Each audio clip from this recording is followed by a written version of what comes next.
సంఖ్యాశాస్త్రంలో ఆత్మసంఖ్యకు ప్రత్యేకమైన ప్రాధాన్యత చెప్పడం జరిగింది. ఆత్మసంఖ్య 5 కలిగిన వాళ్ళ లక్షణాలు ఎలా ఉంటాయో, వాళ్ళు ఏ ఏ రంగాల్లో రాణిస్తారో, అదృష్టం కలిసి రావాలంటే ఆత్మసంఖ్య 5 కలిగిన వాళ్ళు పూజించాల్సిన దైవం ఎవరో నేటి శుభం లాభం అనే శీర్షికన పరిశీలిద్దాం.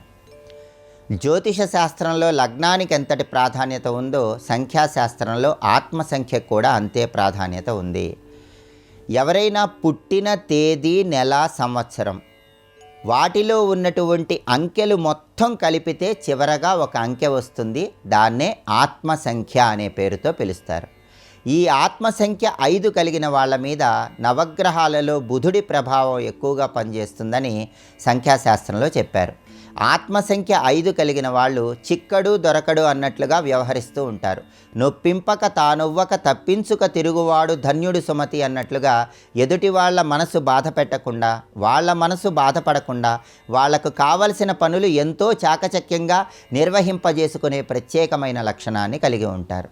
అలాగే చిన్న విషయాలు కూడా ఎక్కువగా ఆలోచించే లక్షణాన్ని ఆత్మసంఖ్య 5 కలిగిన వాళ్ళు కలిగి ఉంటారని సంఖ్యాశాస్త్రంలో చెప్పారు. ఎప్పుడో ఎన్నో సంవత్సరాల క్రితం జరిగిన విషయాలను కూడా గుర్తుపెట్టుకునే ప్రత్యేకమైన లక్షణాన్ని కలిగి ఉంటారు.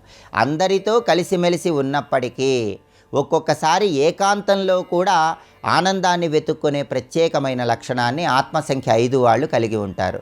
వీళ్ళు బాగా రాణించాలంటే కంప్యూటర్ రంగంలో ప్రవేశించవచ్చు. అలాగే సాంకేతిక విద్యకు సంబంధించిన రంగాల్లో ప్రవేశించినా కూడా విశేషమైనటువంటి అనుకూల ఫలితాలు చేకూరతాయి.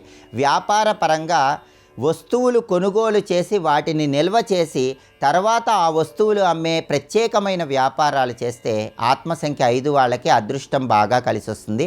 వీళ్ళు సున్నితమైన మనస్సును కలిగి ఉంటారు. ఎవరైనా ఏదైనా మాట అంటే నొచ్చుకునే స్వభావాన్ని కలిగి ఉంటారని కూడా సంఖ్యాశాస్త్రంలో చెప్పారు. ఆత్మసంఖ్య 5 కలిగిన వాళ్ళు ఆత్మసంఖ్య 2 వాళ్ళను వివాహం చేసుకుంటే దాంపత్య జీవితం అనుకూలంగా ఉంటుంది. కాబట్టి వీళ్ళు పుట్టిన తేదీ, నెల, సంవత్సరంలో ఉన్న అంకెలు మొత్తం కలిపితే 2 వచ్చిన వాళ్ళను వివాహం చేసుకుంటే దాంపత్య జీవితంలో చాలా వరకు అనుకూలంగా ఉంటుంది. అలాగే 23వ సంవత్సరంలో, 32వ సంవత్సరంలో జీవితంలో మలుపు తిరిగే అద్భుతమైన మార్పులు వీళ్ళకి జరుగుతాయని కూడా సంఖ్యాశాస్త్రపరంగా చెప్పడం జరిగింది. అలాగే ఆత్మసంఖ్య 5 కలిగిన వాళ్ళకి 5, 14, 23 తేదీలు బాగా కలిసి వస్తాయి. వారాల పరంగా బుధవారం, శుక్రవారం బాగా కలిసి వస్తాయి. బంగారపు రంగు వీళ్ళకి విశేషంగా కలిసి వస్తుంది. ఆత్మసంఖ్య 5కు అధిపతి నవగ్రహాలలో బుధుడు కాబట్టి, బుధుడికి అధిష్టాన దైవాలు గణపతి, విష్ణుమూర్తి కాబట్టి సంఖ్యాశాస్త్ర పరంగా ఆత్మసంఖ్య 5 వచ్చిన వాళ్ళు గణపతిని, విష్ణుమూర్తిని ఎక్కువగా పూజిస్తే జీవితంలో త్వరగా మంచి పురోభివృద్ధి ఏర్పడుతుంది. అందుకే వీలైనప్పుడల్లా బుధవారం పూట గణపతి ఆలయానికి వెళ్ళి దర్శనం చేసుకోవటం, గరికపోచలతో, ఎర్రటి పుష్పాలతో బుధవారం పూట గణపతిని పూజించటం, ప్రతి బుధవారం సంకటనాశక గణేష స్తోత్రాన్ని పఠించడం లేదా శ్రవణం చేయటం ద్వారా వీళ్ళకి తొందరగా అదృష్టం కలిసి వస్తుంది.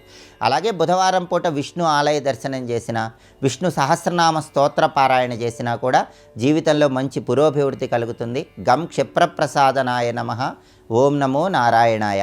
ఈ గణపతి, విష్ణు మంత్రాలు పఠించడం ద్వారా ప్రతిరోజు ఆత్మసంఖ్య 5 వాళ్ళు జీవితంలో త్వరగా అత్యున్నత స్థాయికి చేరటానికి ఆస్కారం ఎంతగానో ఉంది.